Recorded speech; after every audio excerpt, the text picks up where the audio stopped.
Hey Kiss Army, this is Tony from Restrained, and you're listening to Shout It Out Loudcast with Tom and Zeus.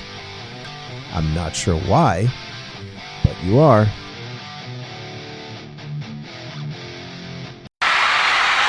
Hey, what's up there, Kiss Army?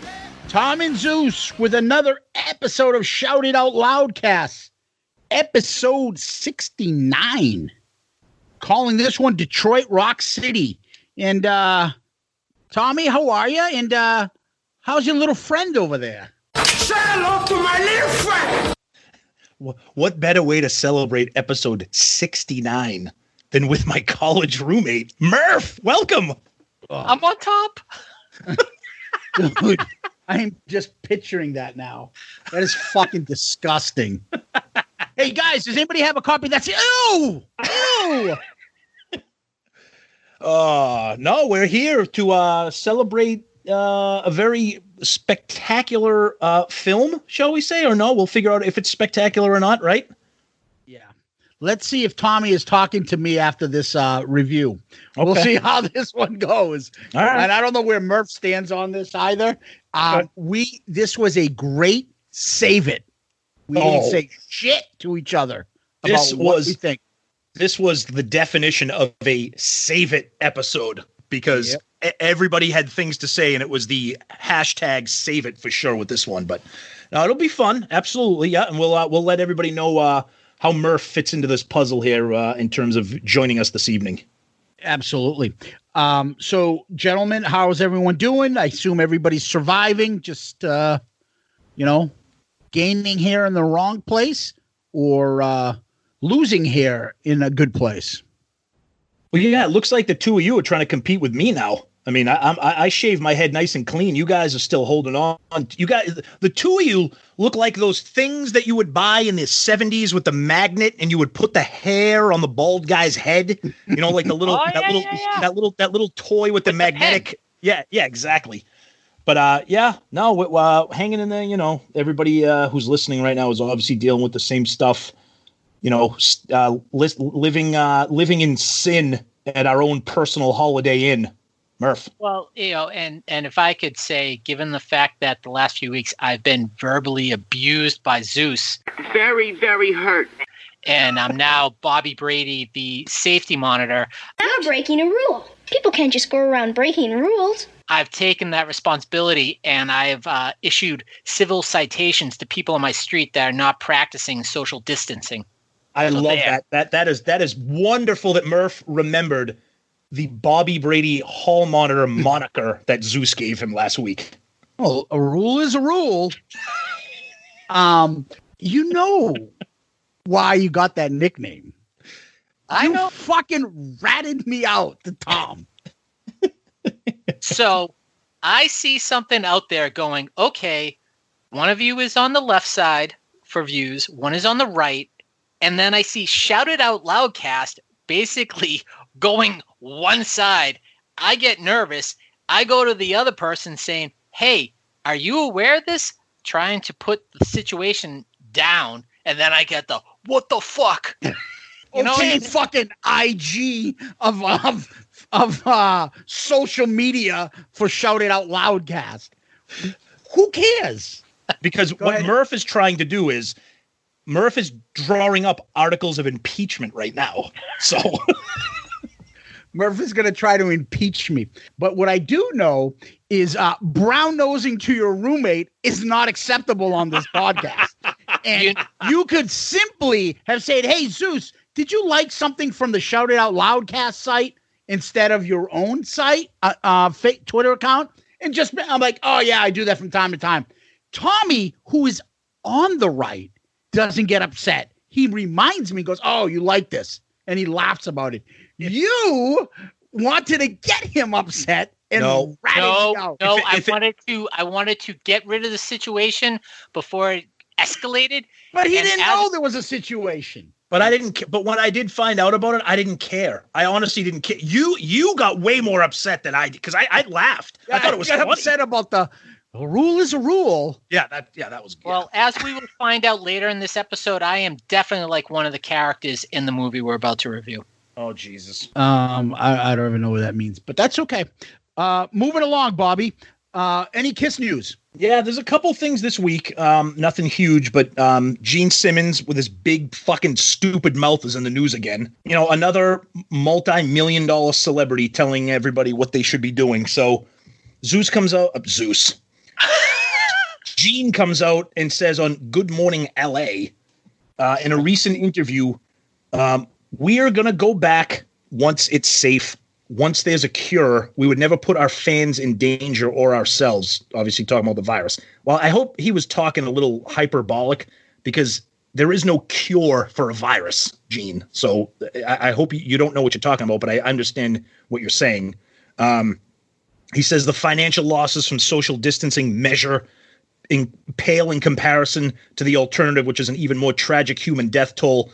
I'm not going to get into a big rant about what people's theories are on this, but I can tell you this right now, and this goes for Gene Simmons as well. I do not need another multi-million-dollar celebrity telling me that the financial losses are not a big deal because there are people out there who haven't worked in 6 weeks and who can't pay their fucking mortgage. So with all due respect to Gene Simmons and what's going on in the world with this thing, I do not need him telling us what we should be doing. But putting all that aside, I think this means we are not going to be seeing them Labor Day weekend at Great Woods. Anyone? Bueller?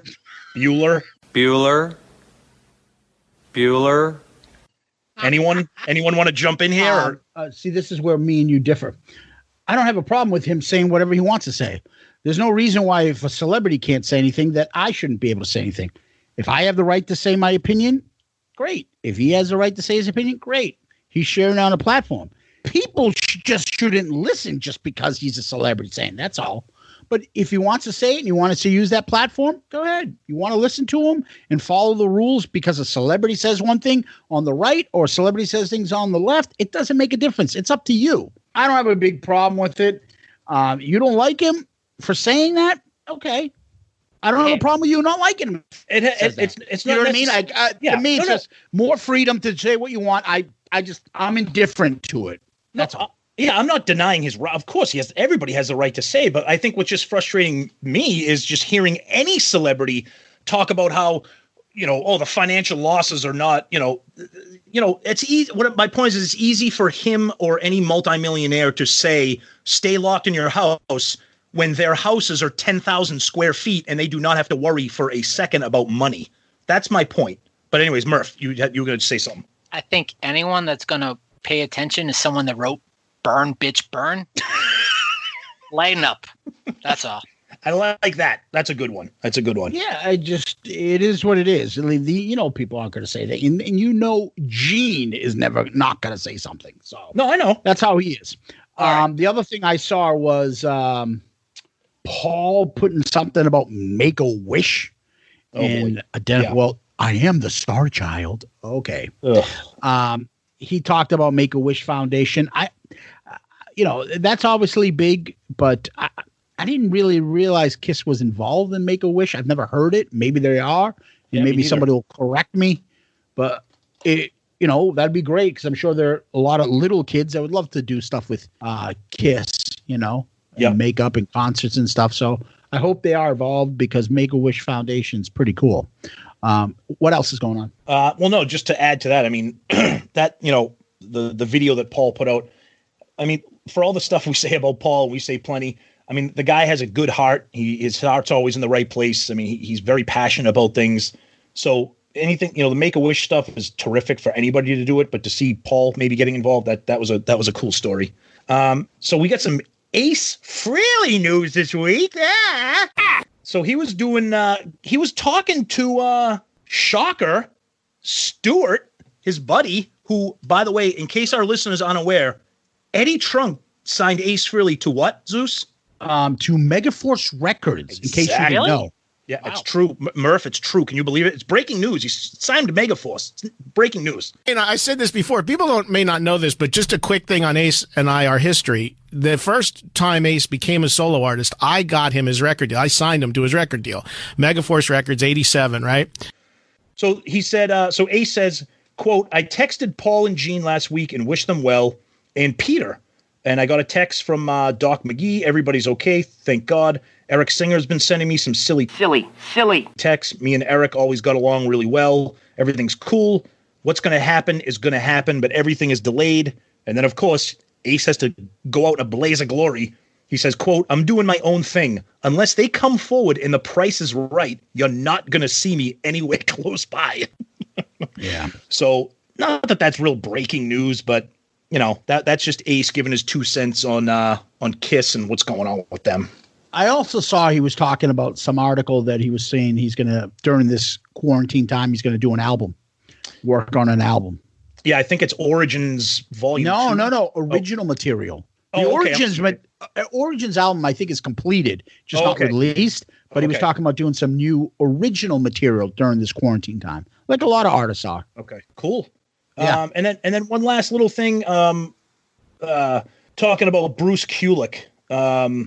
So Bruce did an interview, and he was talking to somebody, and they were kind of asking some questions about the drama with him and his brother Bob. I'm a Grammy Award-winning producer. And ever since that happened, I don't think anybody's really heard anything from Bruce about it. So Bruce spoke up because some questions were asked. Bruce just said, unfortunately, my relationship is not healthy with him. It's better just to say that there's nothing more to say about it. It's unfortunate that it went this way. I took the high road. That's why I'm not going to really discuss any details about it. I would imagine anybody who sees this as an outside person would say, well, what is the other side? Just Bruce being a stand-up guy, kind of not wanting to get into the drama. I don't think he wanted to be rude and kind of not answer the question. He says, I think most people know I'm not a bad guy, but in business, there's perceptions and disputes. I just want to leave it at that, and I don't want to talk about it. I regret that it's even gone this way, but that was his choice, not mine. So you can kind of interpret that last sentence the way you want, but that's Bruce just kind of dealing with that unfortunate situation with his brother. So a little bit of news for the first time in a couple weeks. Not big news, but at least something to talk about in Kiss World. That is his brother, Bob Kulick. Yeah. I worked with Motorhead. Sorry if I didn't specify that correct. Yep. We had a fun episode last time. We did a draft. What I found interesting was I don't think we got anything that made me want to pull more of my hair out. What I mean by that is that I don't think we had people that came back to us and said, oh, why did you draft friggin', all 6 of the first albums? That's what I would have done. But what we did get is, and I'll save it for the reviews at the end, we got people that were picking crazy albums as their miscellaneous that I'm like, are you shitting me? And we didn't get too much grief for not taking Alive. I'm surprised. Yeah, I was surprised too. And we did that. The poll was about kind of what album would you consider more valuable for a quarantine, Alive or Destroyer. Alive smoked it, which I'm not surprised, but I was surprised. I guess I was a little surprised that the vote was so lopsided. I think it was 75-25 or 70-30. I get it, Alive, but if you get Alive, you're not hearing one song from the Destroyer album, so that you're giving up a lot for that. I get it. But yeah, I mean, it just shows you that a lot of people have varying opinions. Some of those, like you said, those wild card picks were off the charts and all over the place, and we were surprised by them. But it was a good episode. Any draft is a good episode. Absolutely. Murph, any thoughts? Yeah, I enjoyed it. It was very quick compared to some of your recent items, but reading the how you were drafting, I'm trying to follow it and thinking, geez, you got all these conditions and it had to be produced on a Thursday and released to the public. I was like, just pick. Nope. We have to make it difficult. That's the point. Yep. Whole point. Yeah. I didn't think it was going to be too hard. Most Kiss fans were able to understand. Murph, you're the first person that didn't understand. There you go, Stonehill Education. Congratulations. Yeah, I got come on, he's a smart guy. I got the Lloyd Christmas haircut going on and everything. Join the club. We also want to bring up one other thing. So our buddy, we did a couple episodes back, Joey and we gave away a couple of his books. One was the audio and one was the hardcover book. The first winner was Darren Hunt. And Darren wanted the book, the hardcover, and Steve Warsap was the winner of the Audible version. Steve, with his 250,000 notifications on my individual Twitter page with his 500 million good mornings that he tags everybody in. So God bless you, boys. Congratulations. And thank you guys for playing along. And for those who don't know, please go listen to the episode we had with Joey Casada. Fantastic book. And you should pick it up, and I guarantee you'll enjoy it. And let us know if you do. Tom, thoughts? No, it was great. I mean, those guys are big fans of the show, so I'm happy that they won, and I'm happy that they participated in the contest. And grateful for Joey to give away his books to listeners. That was a great episode. Joey's a good guy, so supporting him and his book are always a cool thing to do. So, Murph, we know you like to read, so I would jump in on Joey's book. It's awesome. Whether or not you're a fan of his music or whatever he's involved, it's just a great story. Highly recommended for a lot of people, so it's a good one. No, yeah, and then I think you're still getting notifications from Steve's Good Mornings right now on your Twitter feed as well. No, because I use the mute this conversation function on Twitter. I'm just kidding, Steve. I love you, buddy. Oh man, poor Steve. No, not Steve. We love fans like that. Come on, yeah. He's a I'm crazy not sure. kid. Is that the horny Steve, or is that a different Steve? No, that's Dirty Steve. That is dirty, horny Steve. That's Dirty Steve. All right, and so when you're feeling a little dirty, and because this is episode 69, any thoughts? Oh, of course. I mean, what better way to sponsor episode 69 than with adamandeve.com, right? Because free stuff is awesome, but free stuff to spice up your bedroom is even better. Select almost any one item for 50% off, then Adam and Eve loads on the free stuff. Use Murph's breathing heavy. Use promo code Loudcast at checkout and get 10 tantalizing free gifts. A sexy item for him, special gift for her, and a third item you'll both enjoy. And 6 free spicy movies, not Spice Girl movies, Zeus. Damn it. Plus free shipping. Remember, that's promo code Loudcast. adamandeve.com. And I say this every week. You're all locked in your house. Use the promo code. Enjoy. Loudcast. Yep. Murph, any thoughts on that? Sign me up. For the Spice Girls or the porn videos? Which one? Yeah, Murph. Yeah. Spice Girls or Pussycat Dolls? Settle the debate. Oh, Spice Girls. Jerry. Oh yeah. Isn't that Baby Murph, Spice? Come through. No. Which just one? That's the redhead, right? Yes. Ginger. That's Ginger. Ginger. Yeah, okay. That's the redhead. Okay. Yeah, she's the one that left, I think, in the beginning, right? The crazy one. I don't know enough about them. Oh, you don't have to know. You just look at them. Okay. Oh, God. Yeah.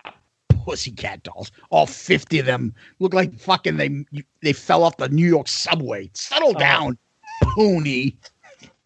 That's promo code Poonie to you. That's Never Sunny, Poonie.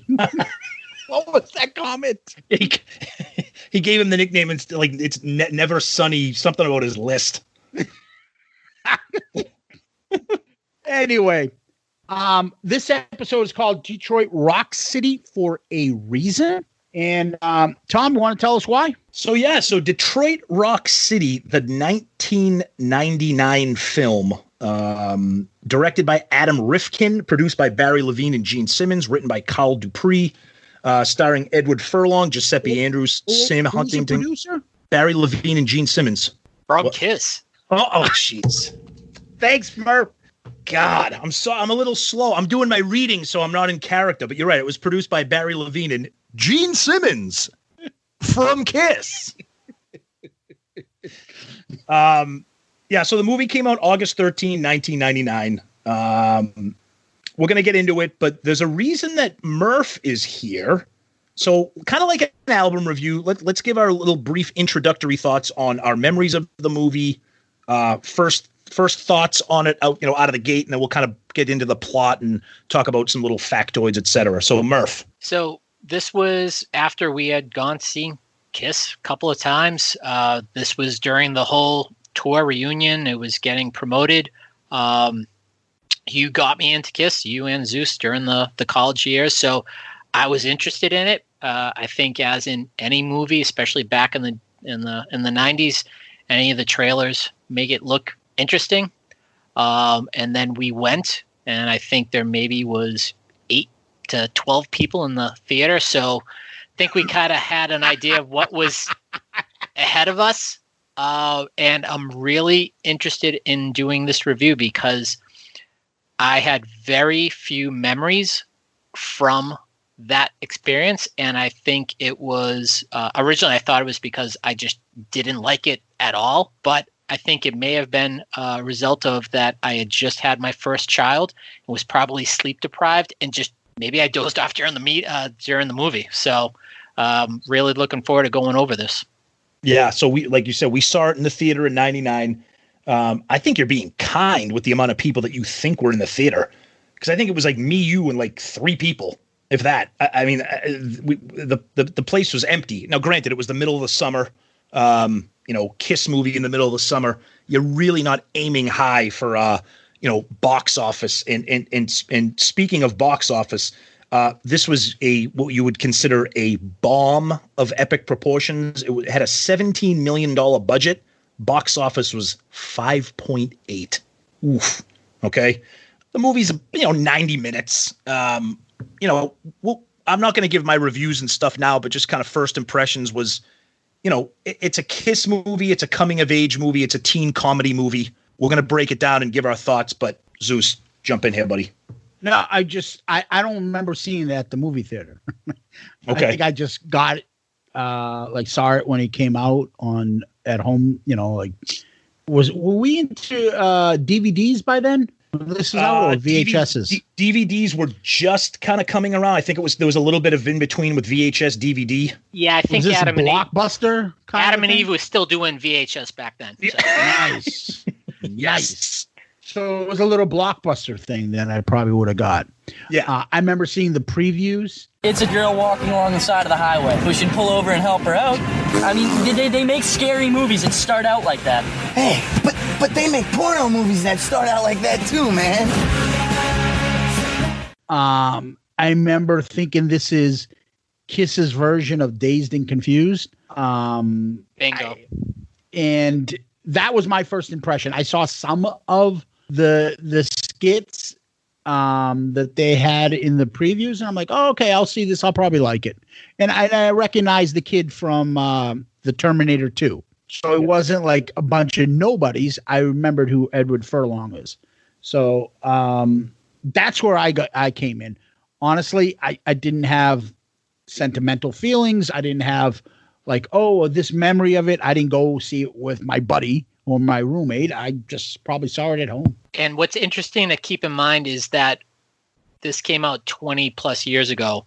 Mm-hmm. And a month earlier, it was American Pie. So when you see the coming of age teen comedy, that's where everybody was going that summer. Yep.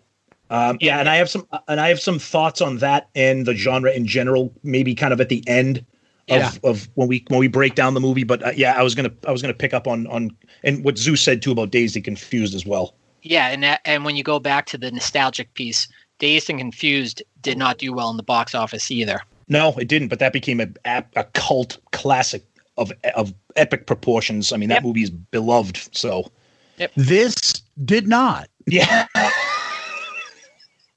And we'll get into that, but let's kind of get into the plot of what we're doing here. So for me, one of, whether or not you like this movie, whether or not you like Kiss, one of the great intro scenes in a comedy type movie, and it has a special place for me.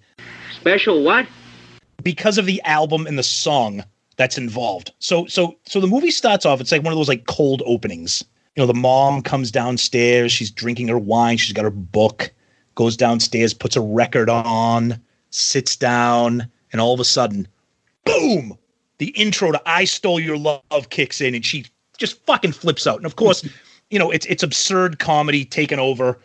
She pulls it out, and you find out that her son is hiding his Love Gun records in her Carpenter's records sleeve. Murph.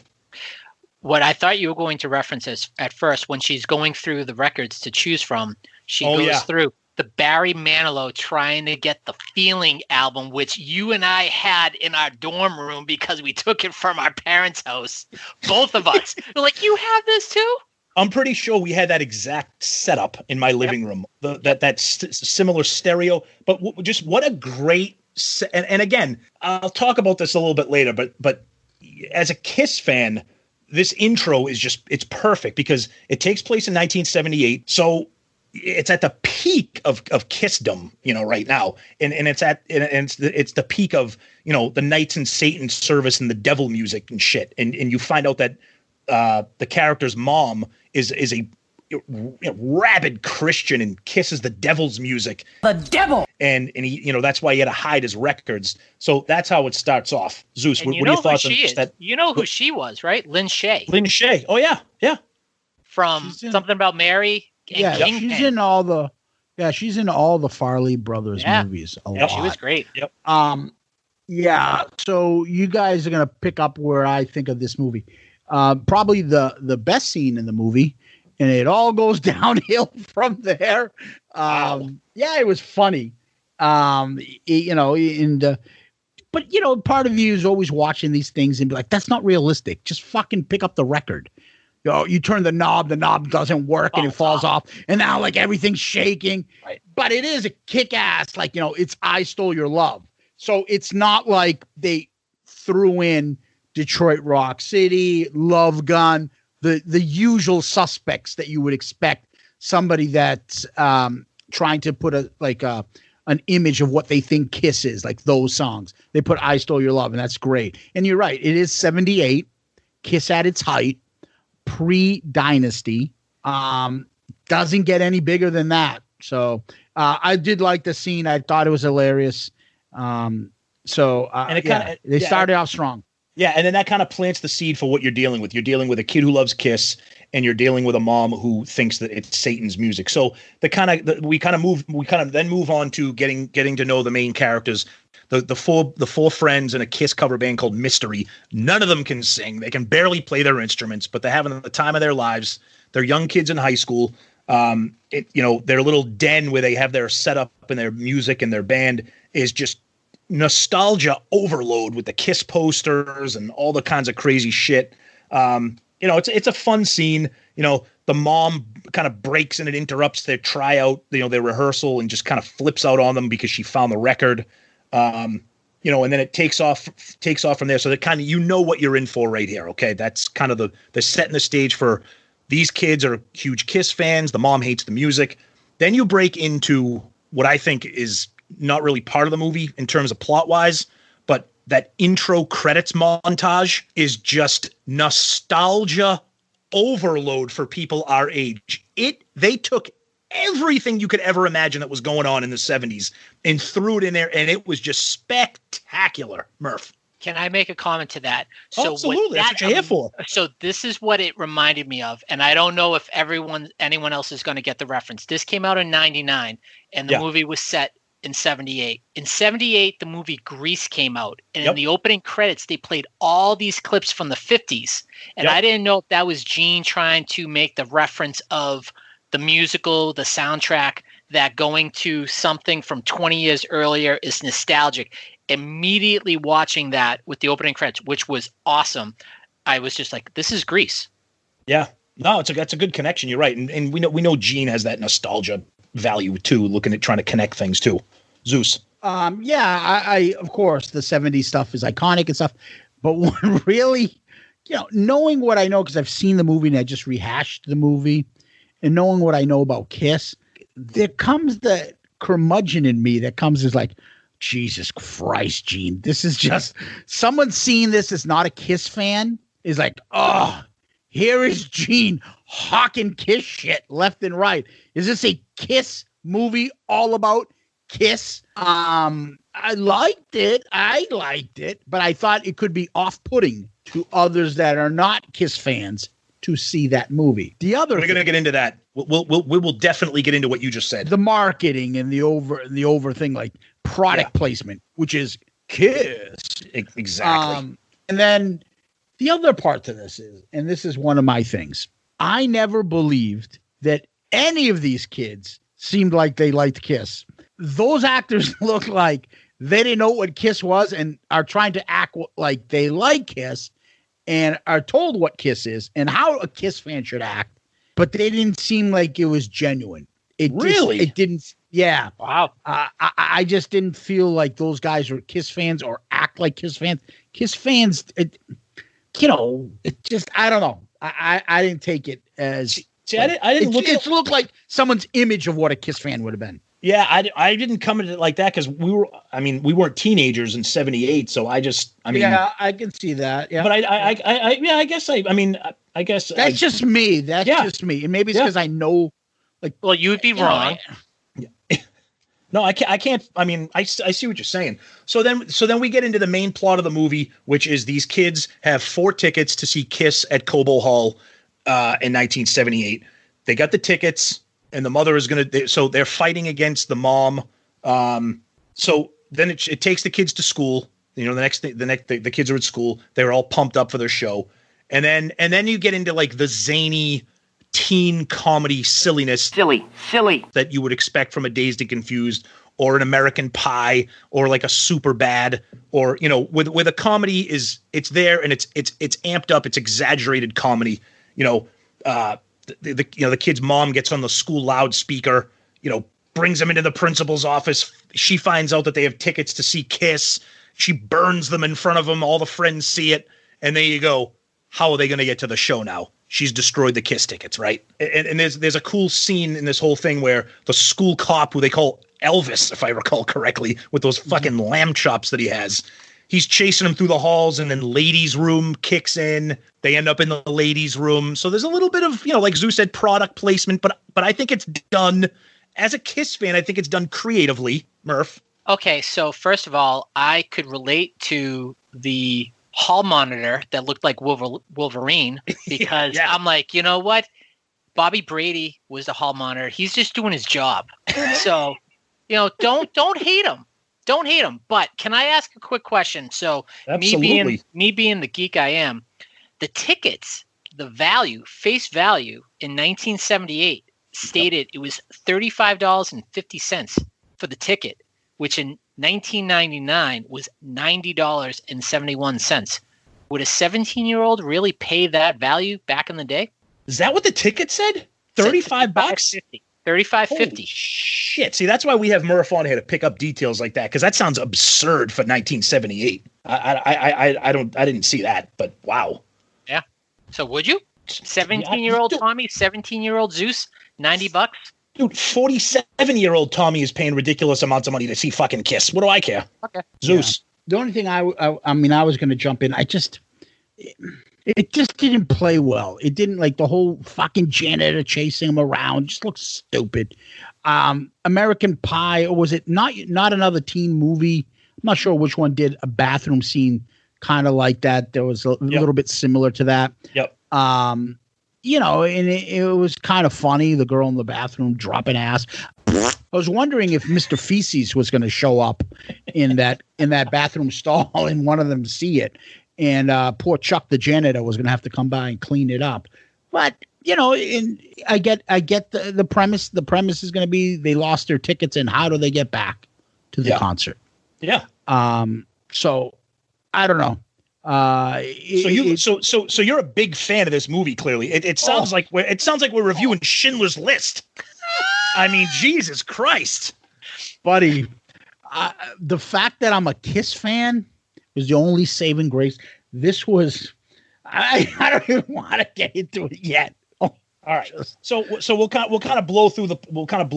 No, keep telling. Keep saying where we are. Okay. Yeah. So the tickets get burned. The mom then decides she's going to take the kid to a priest and enroll him in some friggin' Christian boarding school or whatever. Then, of course, the friends they think that they've won tickets for a radio contest. And what's the contest? Can you name the four band members' original names? My real birth name has 24 letters. They're jumping through. They're so excited. Holy shit, we got tickets. Now we just got to get to Detroit and go to the radio station and get the tickets. This is going to be great. First, they got to break their friend out of the friggin' Christian church. So, of course, they play Jailbreak by Thin Lizzy. They get there. They order.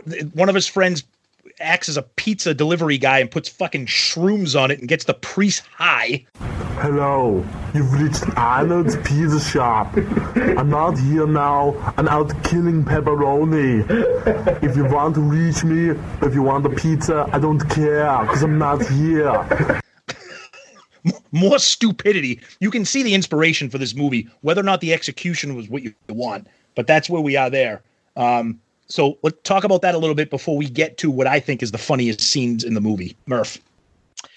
Yeah, that was, I would say that was the weak part of the movie. I think my review on this is surprisingly going to be different than Zeus's on it. But with the characters, I think they had to do what they had to do to develop who they were going to be throughout the movie.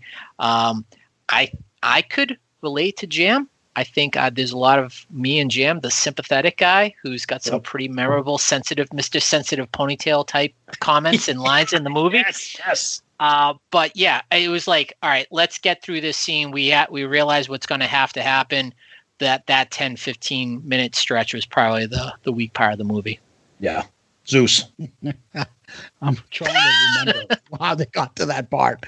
The just whole scene with the guy. First of all, that priest is the priest from Happy Gilmore, the one that was heckling Happy Gilmore. Yep. And he's also got the greatest scene in Freaks and Geeks when he's the dad, right? He's the dad. Yep. And he's the one when they play that squeeze box from the Who, and he's like, wait a minute, this is dirty. I fucking love that scene. And he's listening to his wife. He's like, this is filthy.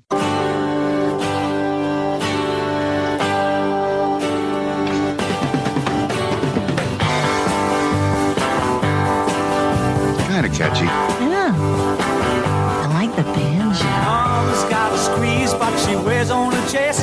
When Daddy What are you saying, squeeze box? never gets no rest. Is it just me or does that sound filthy? Honey, I think it's about an accordion.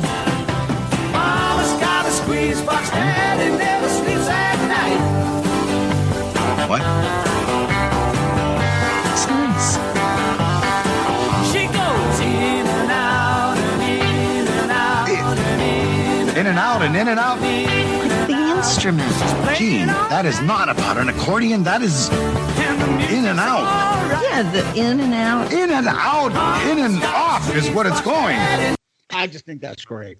But I just thought that whole episode of the shrooms with the priest, it's so redonkulous. Dude, she yanks him out of school, and that same day she's at a Catholic school and dropping it. You are applying way too much logic to a stupid movie. I know. I don't know. I guess there are other movies teen movies that I love all the way through. And the favorite of ours is obviously Revenge of the Nerds. I can deal with stuff, but this is just, I don't know. I just felt there was like a whole scene and the priest was acting, and the nurse and the fucking nun was in there and he was saying shit to the nun. Zeus, and then he just grab him and get him out. Remember, Zeus, the guy that wrote Burn, Bitch, Burn was the co-producer of this movie. You got to accept these limitations. This is perfect. That's why the three of us are doing this together. So, all right. So let's move to what I think is one of the funniest scenes. We got a little scene going over here. A few people laying around the house and shit. And I'll give Gene a little credit for a little, self-deprecating humor here. So we move to the road trip scene. They're all broken out and they're all heading towards Detroit, Kobo. Yep. They're in their car. They're doing whatever. And then, of course, they bump into the disco guys in the Trans Am. And I got to tell you, look, I think this scene is hilarious. Now, what we haven't talked about at all yet is the dialogue in this movie. The dialogue in this movie is very late 90s. What I mean by that is you probably would not see this same movie written and produced today the way it is, especially this scene with some of the terms. Now, I know it's supposed to take place in 78. That's how people talked in 1978. So you're flipping from car to car. You got the 4 burnout Kiss fan friends in one car. You got the disco guys with their girlfriends in the other car, and they are just jamming it up to just horrible disco music. I mean, it's just whatever you want to call it. Making it. What's that, Murph? It was making it. I'm making it. Oh, man. I got the chance. Give me this pizza. No more. No more. Yeah. That was the song. I know. Oh, I know. So then, of course, one of the guys throws a fucking slice of pizza out the window, gets on the windshield, the cars crash, whatever. They get into it. Then it's a battle between Kiss fans and disco fans. Murph, what happens after that? The Kiss Army wins. Disco, much to my chagrin, they fought the good fight, but you can't stop Kiss. And ultimately, the scene goes as you would expect. When the Kiss Army wins, the disco guys, we'll leave it at that, are knocked silly, knocked senseless, and then dressed up as Gene and Paul and left to the side of the road. And they're sobbing because their 70s girlfriends with all their makeup, the Revlon reference, which was great. That's what they used to dress them up. And it was a very expected scene. And then we were on our way to Cobo Hall after that. Zeus, what'd you think of the disco scene with the guys in the Trans Am? Yeah, I mean, I liked it. It just, I don't know. Again, I just the kids, like, you know, there's too much. To me, I felt it was a little unbelievable. They're gonna let those two guys, the other three guys, are just gonna let their friend get like pizza in his face. Yeah, exactly. And none of them stand up to him for him, and then all of a sudden he kicks one guy in the nuts. And then the other guy's just standing with the same three guys. They could have jumped on that guy before, and also now that guy's like all scared of them. Like, whatever. I like that they painted their faces and tied them up. And obviously the Trans Am, and, you know, it's just like you automatically are pushed in a position to hate these guys in disco. And then I'm not sure if it was right before that scene, or right after. No, it was right afterwards. Yeah. They put in the part where the girl will say, maybe Kiss will do a disco song. You know, wink, wink. Exactly. Yeah. I thought that was good, where the girl gets in the car, and of course her name's Christine, you know, so they have to throw that in there. And she's like, disco's so cool, I wouldn't be surprised if Kiss does a disco song someday. And they're like, man, no way, disco's fucking whack, whatever the hell they say, you know. So I thought that was a little clever that Gene had to say. Paul would fucking never allow something. You could tell Paul had nothing to do with this movie because he would never put that in here. Yep. So Gene, you know, I know he didn't write it, but being produced, you know, producing it and, you know, having a little, like I said, self-deprecating humor, I thought that was clever. But Zeus apparently has a very hard time suspending disbelief for a stupid teen comedy. It can be done right, though, buddy. You know the movies we like. We like all this stuff. It's just, this was just not well thought out, well acted, or any of that stuff. They're just not believable. But, you know, and the other part to this is, maybe the fucking other reason is the kid Trip. Like, is that like Macho Man Savage in the 70s? Yeah, man. Oh, yeah. Like, what's that voice? Oh, yeah. It's so aggravating. I will tell you this, and I agree with you a little bit. I will tell you right now, I thought Edward Furlong was pretty good because he has a little bit of credibility. I thought they could have done a much better, and I don't know if Murph, if we're talking about the podcast, the rewatchables, if we did a casting redos, I don't know who would be better in this movie. I thought the friends, the other three guys, were average at best, and I'm probably being kind to that. So I think casting probably had a lot to do with it, because Trip looked like he was like 12 years old. The other guy that Zeus said with the Macho Man Savage too, and then the other kid, I thought they were you know, I thought they were meh. Murph. Maybe Fred Trip was the Macho Man guy. Yeah, he was. Oh, I'm sorry. You're right. I'm thinking of Jam. Jam's the one who looks like he's a little kid. That's the only. Now I've seen Edward Furlong in movies. Yeah, the guy that played the kid's Christian Jam, the son Jam. Yep. I felt like he was the only one who was a decent actor and only looked like these. I felt like the other one just. Yeah. So do you remember the kid Jam was in? He was in a movie a couple years earlier with Tim Allen. Okay. So Jungle to Jungle. It was like one of those like. So yeah. Teen actor, yep. but yeah, I mean, talking about how American Pie just came out a month earlier. Jason Biggs would have been great in one of those roles. Yeah. Oh no, you're right. But I think that. Go ahead, Zeus. I was just saying, you know the difference in this and like American Pie? American Pie let you meet the characters and introduce each one of them. The movie's an hour and a half. They should have spent something getting to know each one of these kids and make you kind of get into them and see them. Like, I think Edward Furlong is the main character of this movie, but you don't know nothing about him up until all he wants to do is go see Kiss. That's all you know about these guys. Yeah, all they want to do is go see Kiss. You're right. You know nothing about them. Who's the shy guy? Who's the nice guy? Who's this and that? What their background is. And you don't need to know everything, but you got to see that stuff in Dazed and Confused. You got to see that stuff in American Pie. This one is just, they quickly hurried this stuff through, you know, and you didn't get to know these guys or like them other than I like them because they're Kiss fans. You just go ahead. Yeah, you got to wonder if they were hoping that they were going to catch lightning in a bottle like they did with Dazed and Confused, that, these are other than Edward Furlong, these are relative unknowns. So maybe this is going to be the springboard for one of them, and then they'll look back 20 years going, oh, you remember how James DeBello as Trip was kind of like the Ben Affleck character in Dazed and Confused, and basically Matthew McConaughey. Right. Yeah, I agree with you. I don't think Gene was looking. Look, they spent I think $17 million on this movie. Okay, for $17 million in 1999, you're going to get nobody, and they got nobody.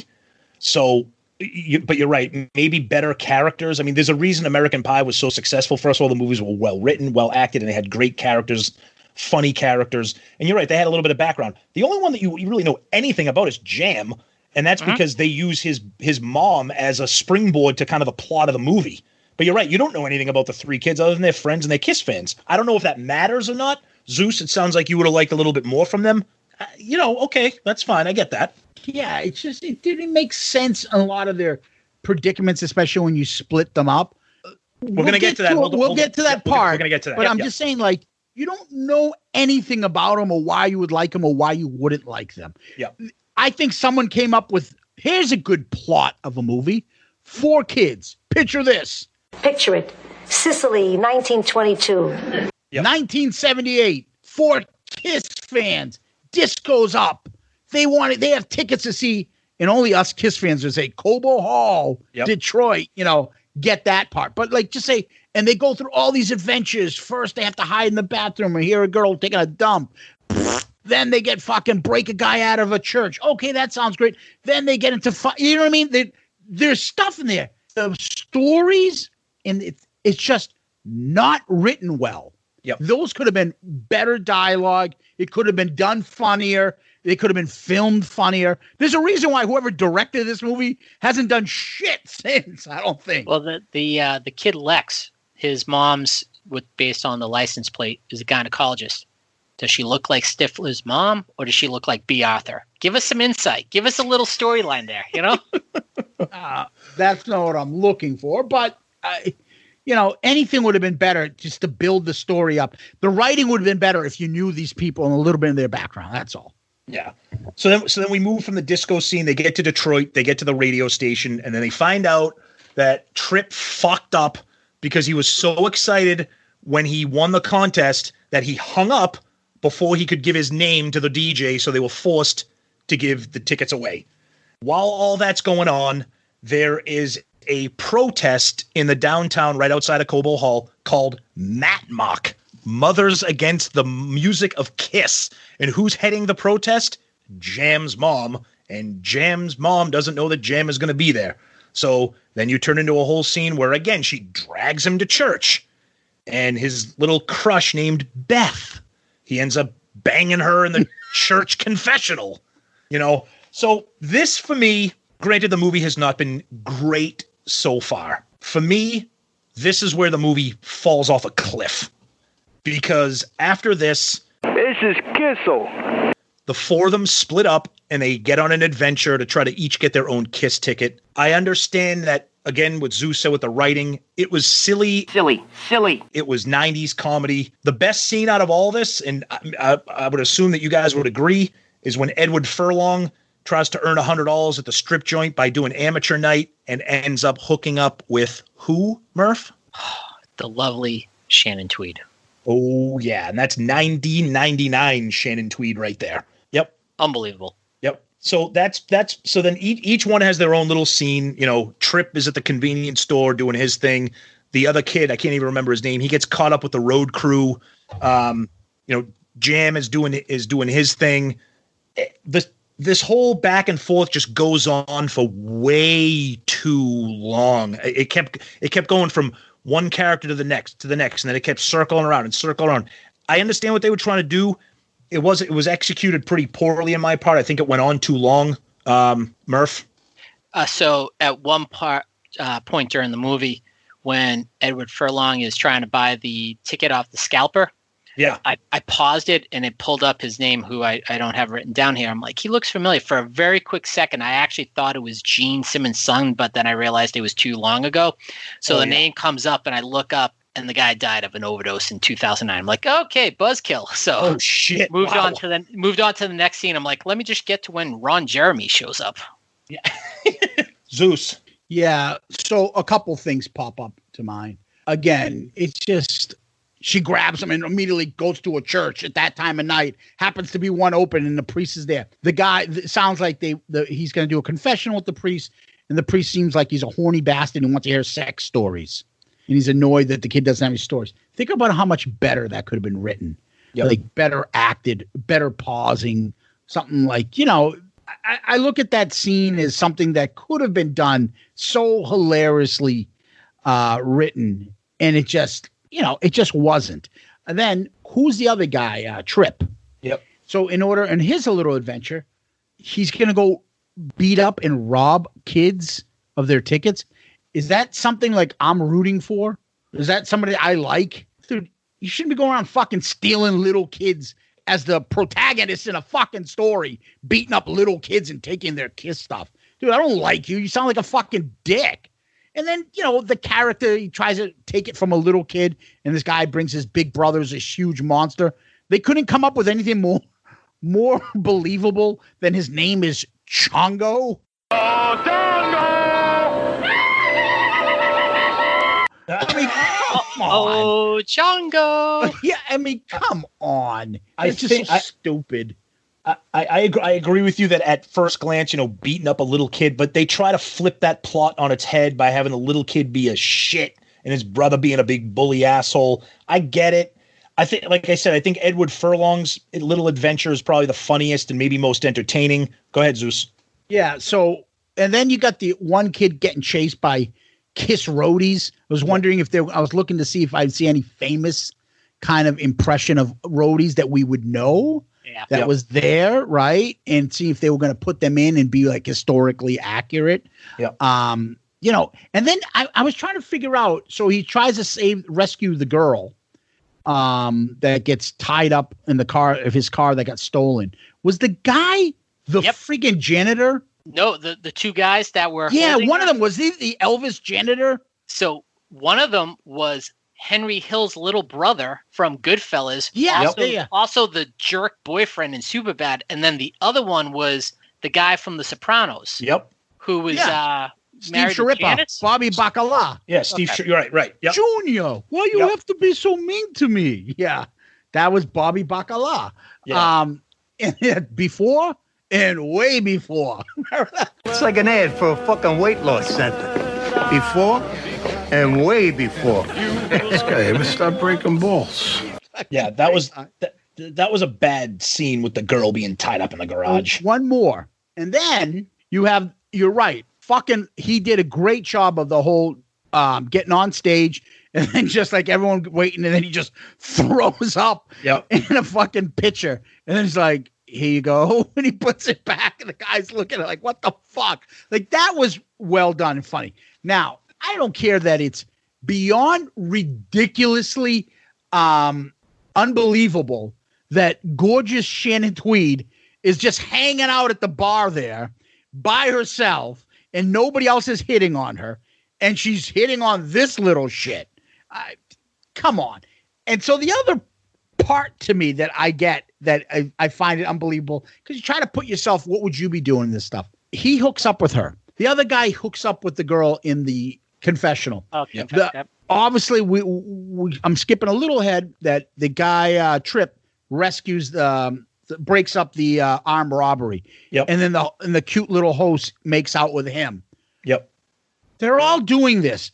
Does fucking little greasy Edward Furlong get so much fucking pussy that he leaves Shannon Tweed in the car and he's not like, dude, what is your fucking number? I'm going to come here every day and try to fuck you.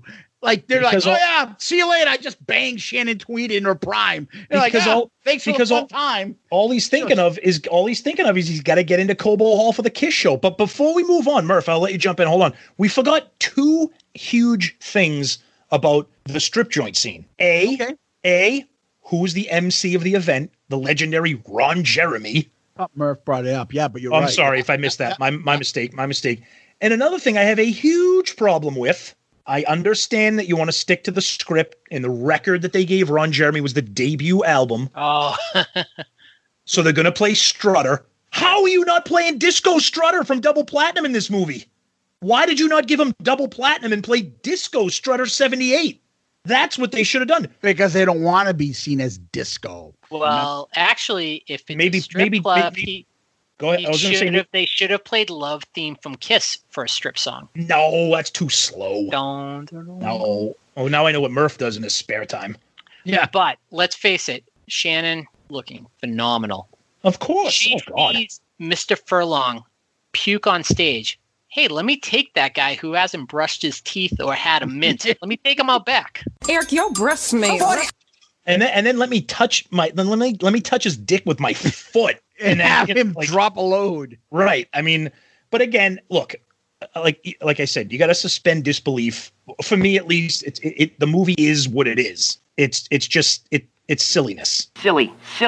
But actually, and in that scene where he's going up to the stage and he gets sick with the Casey and the Sunshine Band, I really think the highlight from the movie was just the soundtrack and what they played on here. And I know you probably get into it later, but it was we're going to cover that. One other thing, Zeus. Tommy, too. I thought the best actor in the whole fucking movie was Ron Jeremy. He was the only one that had natural fucking humor and was kind of funny when he was doing whatever lines he was reading up there and the way he acted. I thought he did a great job. I thought he was the best actor in that whole fucking movie. I actually liked the part when they were arguing about the girl they left in the car, and they were giving Jam a hard time about being a nice guy. He goes, sometimes being tough means being tender. No. Tom, come on. All right, I'll see you guys later. Oh, and one other thing. And this is what I started watching for this. When the guy tries, Edward Furlong's character tries to get the tickets, the scalper's like, oh, your chance to see Gene, your chance to see Paul. And I'm like, are we already on this? And so if I can totally picture Peter being like, they didn't fucking mention my fucking name.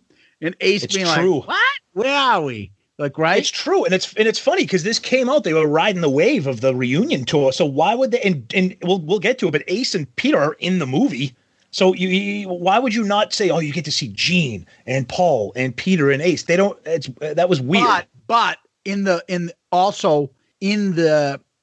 convenience store, I did hear them say, and this has shocked me. Yeah. That was good call, Zeus. Good call. That was an interesting little tidbit that they threw. That was good. So then we're getting ready to wrap up the movie. All four friends get together. They kind of meet like on a street corner and they realize nothing happened. They were shit out of luck.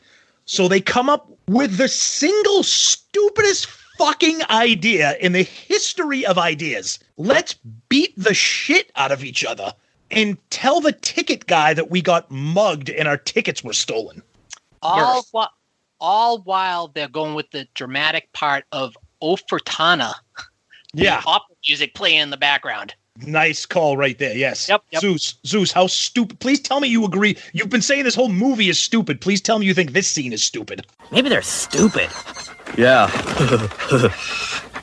Yeah, they should have had, I feel like they came up with at the end Like they had written kind of the story and the plot, and then they're like, oh fuck. So how would they eventually get in? I don't know. What do you got? I don't know. How about they beat each other? Like they ran out of ideas and didn't think this thing through and just threw it out there. Yeah, it's fucking ridiculous. This is ridiculous. The only writing credit I'll give to this little section is that they tie it up by Trip sees the kid and his brother and tells the ticket guys, hey, those guys, they robbed me. Come to find out they have his wallet, so the ticket guys believe him. They get the 4 tickets. And then it is like it's cheesy cinematic drama, but they're all standing there. Everything goes into slow motion. And the movie, they're trying to convey that excitement of like, holy shit, we're going to see Kiss.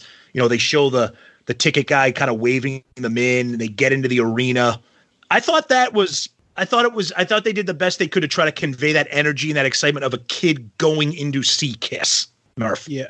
I actually, with him with the hand waving him in, reminded me of when Rose died in Titanic and was going to heaven, and then what the fuck is wrong with saw young Jack once again. Oh God, Zeus. The part now when they're in the movie theater, the Cobo Hall. Now I've got. Yep. I just thought, you know what? I'm going to save my comment because it's going to be one of my other things I'm going to bitch about. But go ahead. Keep going. So they get in there, and then finally you see Kiss. It's 78, so it's the Alive 2 stage setup. The band looks fucking great. Oh, fucking great. They open up with Detroit Rock. So I don't know what it is. I know I'm a Gene guy. Gene looked fucking unbelievable. Like he really looked like young. I thought the band all looked great. They were kind of, like I said, they were riding the wave of the reunion tour. He was riding dirty. And they did the fan service. They did, the spit in the blood. Everything was ill-timed. It had nothing to do with anything because it was all in the first song. Right. They did that. They did the spit and blood, the fire, the dramatic slow motion of Ace with the smoking guitar. Peter throws his drumstick. Of course, Jam catches it. Murph. Paul with the panties on his fingers and then licking his fingers. Yeah. And then they did that thing where they put the camera inside, so it looked like you were inside Gene's mouth with the tongue wagging. If you give me this job, can I put a camera in the lady toilet, please? No. Look, they did the best. They were trying to make it like exciting and from the viewpoint of a teenager going to a Kiss concert. I know I've been yelling at Zeus about suspending disbelief, but you open with Detroit Rock City and thank you, good night. Like good night. Good night. Suck my dick. Bye-bye. Like you just like played like one song. Like you didn't even try to make it like it was like a concert. And I get it, it's a movie. And that movie ends right there, which that was a bit of a disappointment. You didn't see them driving back the next day or walking out after the concert. It just ends, which I actually have a better view of this movie than I think. Clearly, Zeus, I don't know about you, Tommy, but that's where, when it just suddenly came to a stop, that's where I was a little aggravated that they didn't have a post-concert scene or them walking out with the confetti. Hey, I got confetti. Because they were using that back in 99 or technically 78 as well. See, to me, I have this argument with my wife all the time when we watch movies. She's like, the movie just ended? I'm like, yeah, what more do you want? That's the point of this movie was for them to get to the Kiss show. So they got to it and it just ended. I understand what you're saying. Like, thank you. You just proved my whole point. Go ahead. This whole movie is an instrument to show Kiss. It's not about the kids. You know me. Anything for the kids. You're not meant to like the kids. You could give a shit about them. Of course. It's all about showing the greatness of Kiss. Well, if you're not a big Kiss fan, you're not going to want to see this movie, or you're never going to try this movie. So if the end is like, oh, they got to see Kiss and Kiss does all these wonderful things, why did I care about these kids?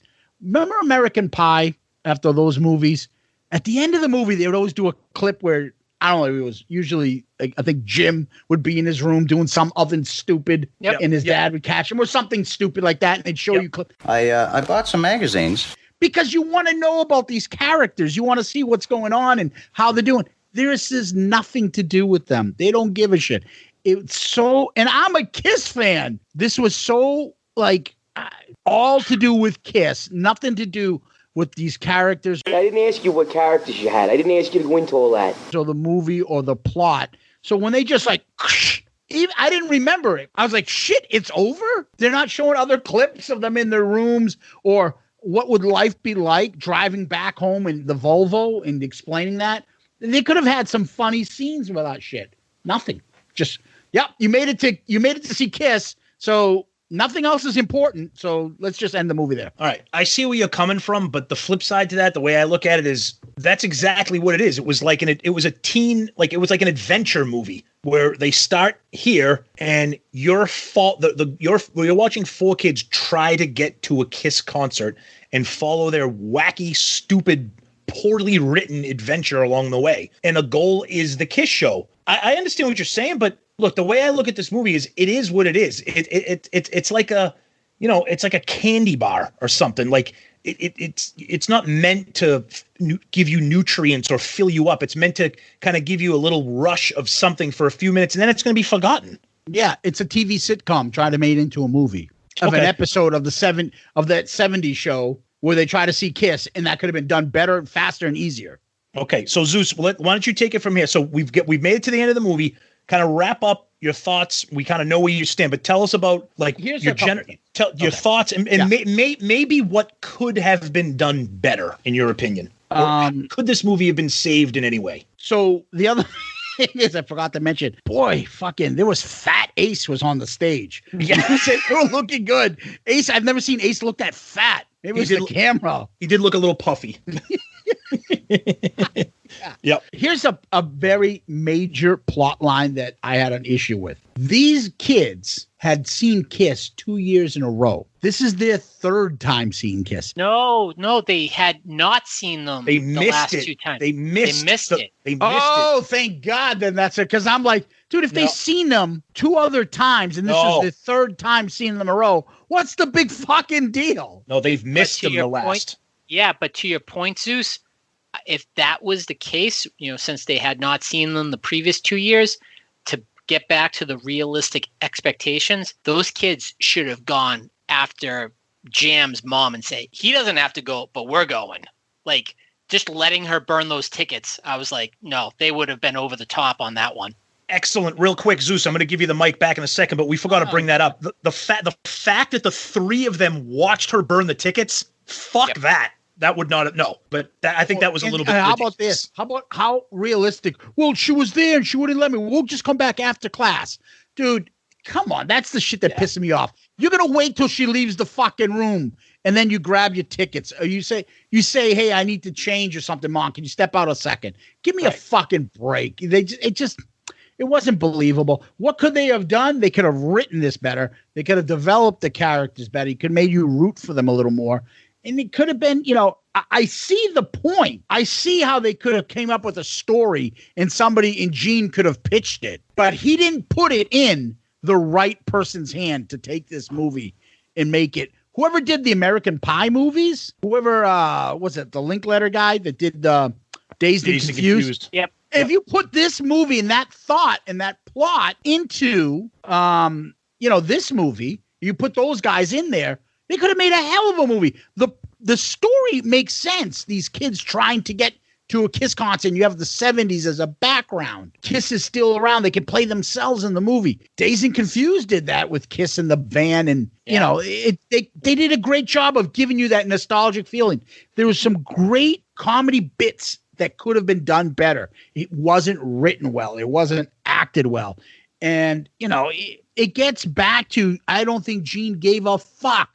It was all about people to go see Kiss touring now by showing what they were missing then and how these kids should feel. And so you, people with nostalgic feelings, you have your chance to see them now do this stuff. So why don't you come see this movie, what those kids are feeling, and go get that dream right now. It's there. You can go see them. $9.99. Ticketmaster. Yeah, you're right. I mean, it was a vehicle for the band, obviously. That's all it was. But that being said, I will say I did a better job than Zeus suspending my disbelief and taking the stupidity and silliness. And I found myself, I'm going to admit right now, I enjoyed it because I enjoy ridiculously stupid comedies, and I know Zeus does too. This is not a well-written one, but I enjoy the nostalgia aspect. I enjoy the inside jokes. As a Kiss fan, I'm like, you know what? Fuck you. This movie's made for me. I'm a Kiss fan. I'm enjoying this. You're not a Kiss fan. You don't get it. You don't like it. This is, I took it like personally, like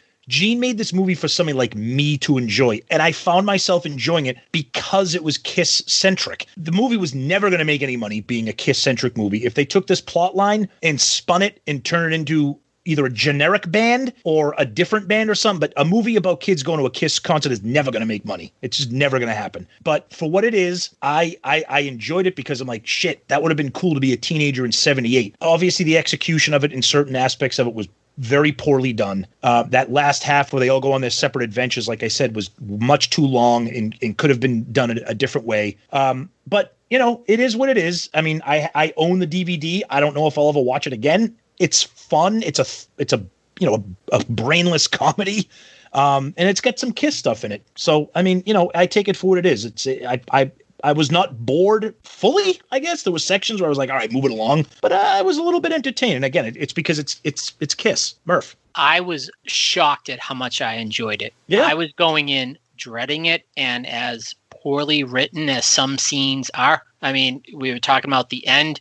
As much as we'd like to see them driving home and the, you know, Goodwill Hunting, I gotta go see a girl type ending where they're just driving back afterwards. I had to go see about a girl. Well. Yep. I think 47-year-old me was much more nostalgic watching that than 26-year-old me. Absolutely. Because I have a greater appreciation for that period, that music, you know, all those bands. I mean, we watched it in real time. And it didn't grab me the way it did here. For the $2.99 I spent, I thoroughly enjoyed it. Was it perfect? Far from it, but I have no regrets about watching it. And overall, I was thoroughly entertained. I didn't learn anything more about Kiss. I don't like Kiss anymore. I just had 90 minutes where I was distracted, and I had a few chuckles. And am I going to get a little chuckle or a giggle or something? I had Shannon Tweed. There you go. Cool. All right, let's move on. Let's get into some fun facts here. So we got some interesting factoids about this movie here. So Kiss reenacted the concert for the movie, obviously. They had 3,000 extras to act as fans, and they staged the entire concert for the film. This was interesting because Zeus was talking about, you know, plot development, character development, writing, etc. The original cut for this movie was over 3 hours long. So they edited it down to 90 minutes. That probably solved. There you go. Whoever edited this movie did a fucking terrible job then. Exactly. A lot of the memorabilia in the film is from Gene Simmons' private collection. This was an interesting, and that scene when they're in downtown Detroit, that Matt Mock protest thing, Paul Stanley's ex-wife, Pamela, was one of the protests. They say the word fuck about 83 times in the movie. The stunt in which Tripp gets punched by Chungo was a pretty well-rehearsed scene. You know, they did some effects, that part where he gets kind of flung back into the brick wall. The permit for the original church that they used got pulled. They had to find a different one. So the church where they were going to use, once the church found out they were going to use it for a sex scene, they said that they weren't about to allow that in their place of worship. So they had to change the venue. Do you blame them? The vomiting scene started making everybody on set nauseous, even though obviously it was completely fake. It was like a hose attached to Edward Furlong with the shit just pouring out. It took 3 days to shoot the scene inside the confessional booth because they said the confessional booth, how small that one was. It took them a long time to film it. And of course, the film takes place in 1978. All the fashions, you know, disco was still kicking ass and all that. So a little bit of factoids there. Zeus, Murph, anything else? Any other interesting tidbits you found out or anything you want to add? I clearly identified who Paul's ex-wife, because when you see those moms, there is one out there that clearly does not fit the profile for that demographic. And then actually when they came out of the radio station right after they found out they didn't have the tickets, I think there may have been a faux pas because it looked like there was somebody that was in a Puma 1990s tracksuit walking by that clearly didn't fit. Yeah, that didn't fit the profile. I missed that. Zeus, any other little factoids or tidbits or things you wanted to talk about before? No, the only other thing I would probably hit on, and we'll get to the next segment, would be the soundtrack. Yeah, go ahead. Start that. We were going to jump into that. Go ahead. No, a lot of great songs from the 70s on there. The first thing that comes to mind is I'm like, Everclear doing The Boys Are Back in Town. It was 99, so yeah. Yeah, right? They wanted to build you a garden. And, they've got, I'm looking at this soundtrack now. It's a good mix of It's weird because the soundtrack is all classic rock, but half of it is performed by the original artists and half of it is performed by 90s alternative and metal bands. I'll tell you right now, you got Pantera doing a version of Cat Scratch Fever, and I know the Ted Nugent version is beloved, but the Pantera version is fucking awesome. And as good as that version is, if you want to hear a disaster of a cover, listen to the Marilyn Manson version of Highway to Hell. Oh my God. It is a travesty. Yeah, that's not what you would call good music. No. Actually, one of the hidden gems that I liked was the Runaways' School Days. Yep. And another hidden gem is the Donnas, that all-chick rock band. They do a version of Strutter that's actually really, really good. Yep. You got David Bowie, Cheap Trick, Thin Lizzy, Kiss doing Shout It Out Loud in Detroit Rock City. You got Van Halen running with the devil. But then Zeus, what's the last song on the soundtrack? Oh, because it needed to be there. Nothing Can Keep Me From You. No different than the Aerosmith song that was on Armageddon, written by Diane Warren. And even in Peter's book back then, he was right in his book. He makes a point to say, we're doing this movie, we're doing all this stuff, you're going to put a kick-ass song in there. And then they put this ballad out. It just didn't fit. Literally one of the worst Kiss songs. And what an unbelievable disappointment for them to make an album, put some original Kiss songs on it, and release a new track and have it be that. But you're right. It's straight out of the Armageddon, Aerosmith. I Don't Want to Miss a Thing. It's just bad. But the soundtrack's cool. Like I said, it's got a mix of original artists and 90s bands. If you don't have it, I mean, I own it. I have the CD and I have it on my phone downloaded. It's a pretty cool soundtrack. Like I said, for me, the pick of the soundtrack is Pantera's version of Cat Scratch Fever. Murph, anything to add on the soundtrack? No, actually, the one thing that jumped out, I thoroughly enjoyed the music. Even we make light of the disco. I grew up with disco being played in the house, so the Casey and the Sunshine Band and making it. But what jumped out at me, just because we saw them in February, was hearing Van Halen play and then thinking about David Lee Roth opening up for them in 2020. Yeah. So that just nice. that just made a lasting impression. Cool. Yeah. Nice. Anything else to add on Detroit Rock City? Apparently we kind of have three different things. Zeus is in the middle of asking for a refund on his rental. Actually, Tom, after I rented it, I guess I've never done that on Verizon. I got a thing. Thank you for choosing your one free movie, because I would have said perfect. $2.99 was the worst money I've spent in a long time. And I'm being generous. And I can only imagine if Kiss had nothing to do with this movie, how much I would hate it. It's just a bad movie. And it had some good parts because of Kiss, but obviously not a fan. But if you guys are, all the better. Murph, any final thoughts before we move on to questions? Yeah, I actually enjoyed it. It was worth the purchase. But to Zeus's reference, when we were looking for a free version online, there was a French version, and I did think for about 30 seconds, can I do a review on this by watching them speak en français? So I am glad I made the purchase, but I will not be watching it again. But I enjoyed my 90 to 95 minutes. Quick question, Murph. Did you watch this alone, or did you watch it with any of your college-age children or your significant other, or did you watch it alone? I almost was watching it like it was watching porn. When they came in, I'm like, what do you want? Okay. All right. So that is Detroit Rock City. You got three different recommendations here. Me and Murph are kind of on the same page. Zeus gives it a very, very strong thumbs down. But I would tell you, if you're a Kiss fan, go watch it once. Absolutely. You'll probably not want to see it again. But go watch it once. Yep. Cool. So we move on to questions. And when everybody knows, if you are not familiar with this, whenever we have Murph on, we have Murph ask us the question. So all right, fire away. Question regarding KISS concerts. I know we've talked about this in the past, and you've made reference of shows you would like to see stateside. With this show in 1978 being played in Cobo Hall in Detroit, two of their more well-known performances are outside the United States. So if it was up to you, which show would you go see? The 1983 concert in Brazil or the 1980 concert in Australia that made such a lasting impression where they're now so famous in Australia? Zeus. That's a great question. That is a good one because those are two iconic classic shows. And we're not taking into account travel. Like, shit, I got to go to fucking Australia. Nope, right. We're not taking in what would be a better vacation.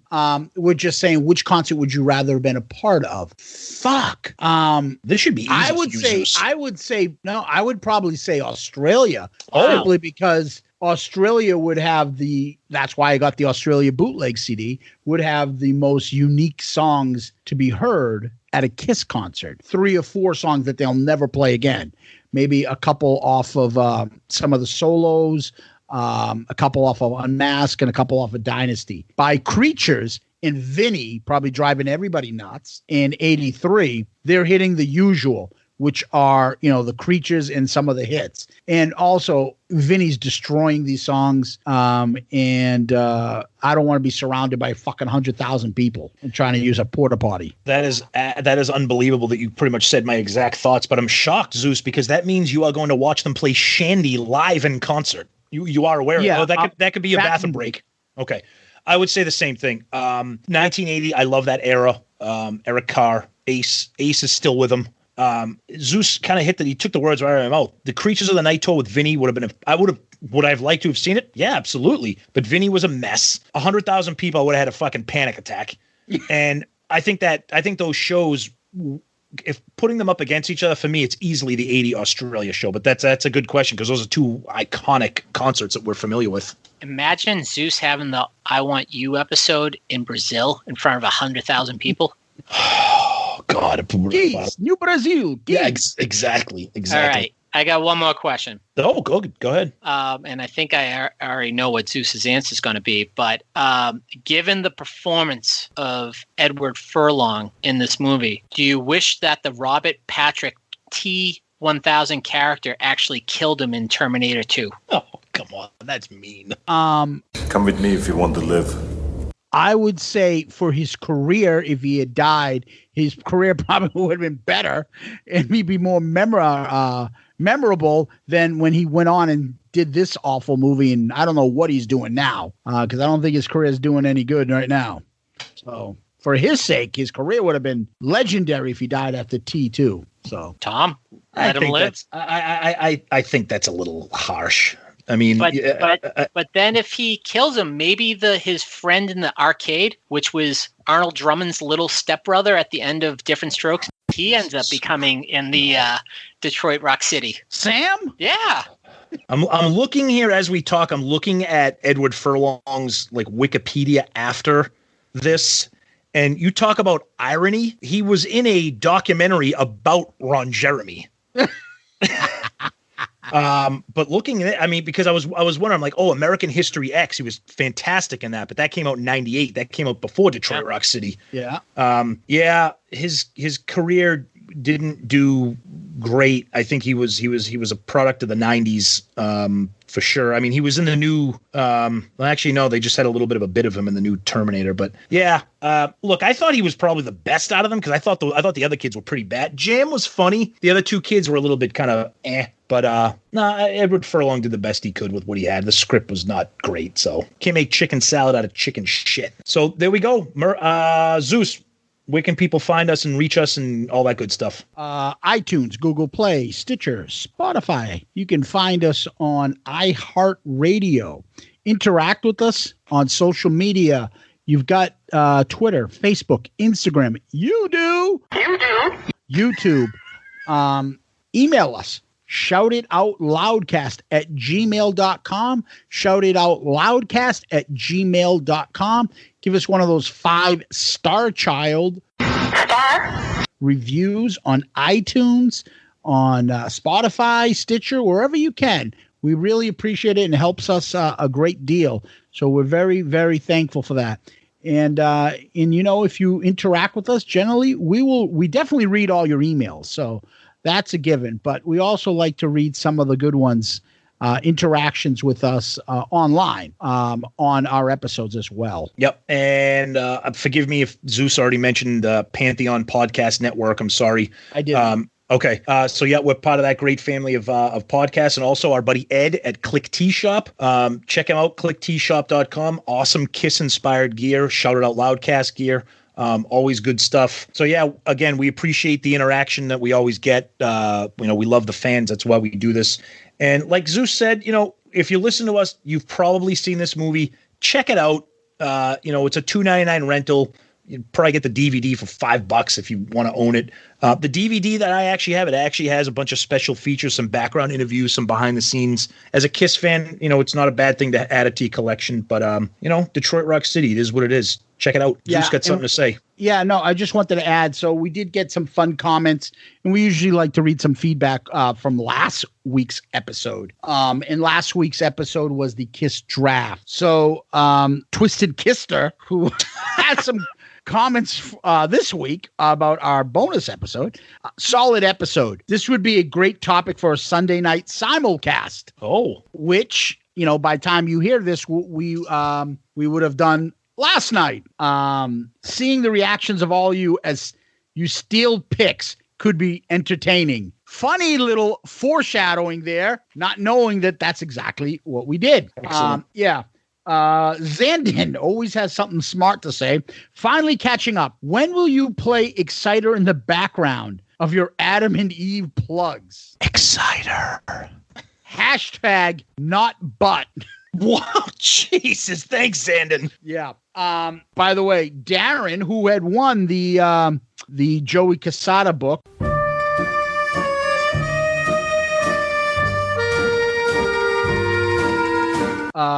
writes, "Come on, guys, it's a no-brainer. Baby Spice was the hottest."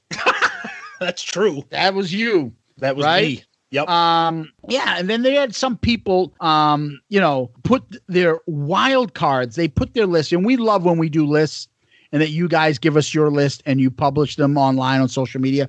So Little Pieces of Cheese, I think his name is, anytime. His wild card is Psycho Circus, my favorite album. That is, I don't want to believe that's true. I don't want to believe that there's somebody on planet Earth whose favorite Kiss album is Psycho Circus. I can't believe that. Steve, no, the other guy that won, wild card is Sonic Boom. No, I like Sonic Boom, but that would never be a wild card. Thank you. Then Zandon, Mr. I have opinions, everybody else's opinions, proudly writes that his wild card would have been Monster, Tom. If it's possible to ban people from listening to our show, how can that be? How? Because another gentleman that decided to put his name out here, and it's probably Zandon's burner account, Vincent Marone, author, wildcard, Monster. That's insane. That's bizarre. But hey, Kiss fans are they do what they want. I know people love Monster. I don't get it. I never got it, but whatever. Guys, as far as this episode's concerned, please send us an email, hit us on Twitter, hit us on Facebook. Tell us what you think about this movie. A+, C, 1 through 10, a 5, a 10, whatever you think. Let us know. We love getting feedback on it, and we'll certainly, any of the good ones, we'll definitely read them online. Anything else to add before we get to famous last words, gentlemen? Nope, that's it. Perfect. Let's go. Murph, what do you got? Zeus, as you were watching this movie, I had to think these words were coming into your head. I just can't pretend no more. I keep running out of lies. Oh, God. Loving you is killing me inside. Wow. You say you like to play. Well, it's too late for you to get away. And you've got to believe me when I say.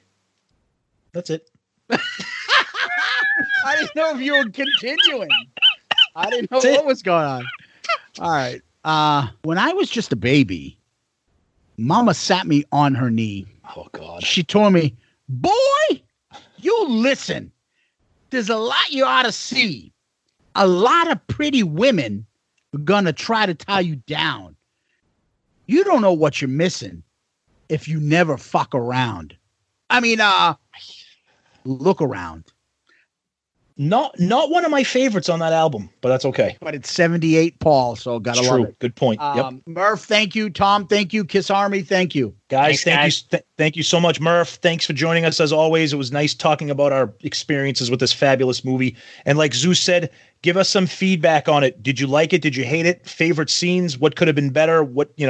Tell us. We want to know, because this movie is it's part of the Kiss fandom. So thank you, everybody, and we'll see you soon. Murph, you want to say goodbye to anybody? Nothing could have been finer than being on the episode 69er.